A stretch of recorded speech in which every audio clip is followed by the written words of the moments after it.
Methods of receiving export payments.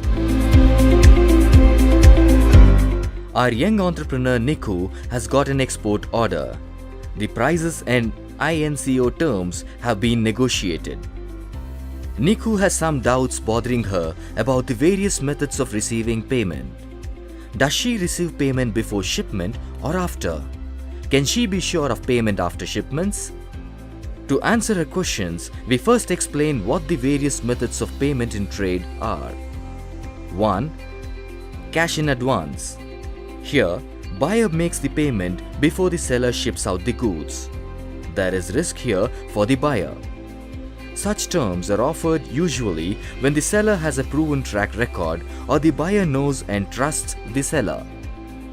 2. Open account. This is the opposite of cash in advance. Here, the seller ships the goods and then sends the documents such as invoice and bill of lading directly to the buyer before the payment is made. Buyer agrees to pay the seller at a future date as mentioned in the sales contract, usually 30 to 90 days after receiving goods. However, foreign buyers may press for open account terms since the extension of credit by the seller to the buyer is common. An export credit insurance may lessen the risk of non-payment to Niku. 3. Consignment. Consignment is a variation of open account in which payment is made after the goods have been sold by the foreign distributor buyer to the end customer. This helps reduce the direct cost of storing and managing inventory for the distributor buyer. For the seller, however, the risk of non-payment in payment is even greater. This risk would be lesser if the distributor is reputed with a proven track record. Niku may lessen the risk of non-payment using export credit insurance that covers for the goods in transit as well as when in possession of the foreign distributor buyer. 4. Documentary collections. Here, the seller entrusts the payment collection to his bank.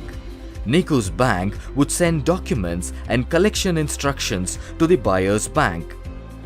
These collection instructions specify when the ownership of the goods changes and when the buyer's money should be remitted. The buyer's bank would carry out the instructions upon receiving payment from buyer and remit it to Niku's bank. There are two types of documentary collections. 1. Documents against payment. Buyer is required to pay as soon as the ownership documents are presented to the buyer's bank. 2. Documents against acceptance. Buyer is required to accept a time draft as soon as the ownership documents are presented to the buyer's bank. Payment should be made at the maturity of the accepted time draft.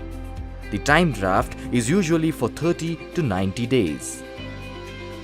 Banks charge a fee for such transactions. Documentary collection doesn't offer a verification process and there is limited recourse in case of a payment default. On the other hand, they are usually cheaper than instruments like letters of credit. Letters of credit. An LC payment involves the buyer's bank and Niku's bank. Under LC, a commitment is given by the buyer's bank that payment will be made to Niku provided that the terms and conditions stated in the LC have been met. Niku then ships the goods and submits the documents such as invoice, bill of lading, etc. to her bank as proof of shipment. Once documents are submitted, payment is released. The LC protects the seller against non-payment as the banks make the payment without discretion of the buyer. An LC also protects the buyer since no payment obligation arises until the goods have been shipped by seller as promised. So, it balances the risks for both sides and is more secure, though not risk-free. Banks charge a fee for LCs, which is usually more than in other methods. We shall discuss letters of credit in more detail later. Niku and buyer can decide upon any method and should mention the same on her commercial invoice.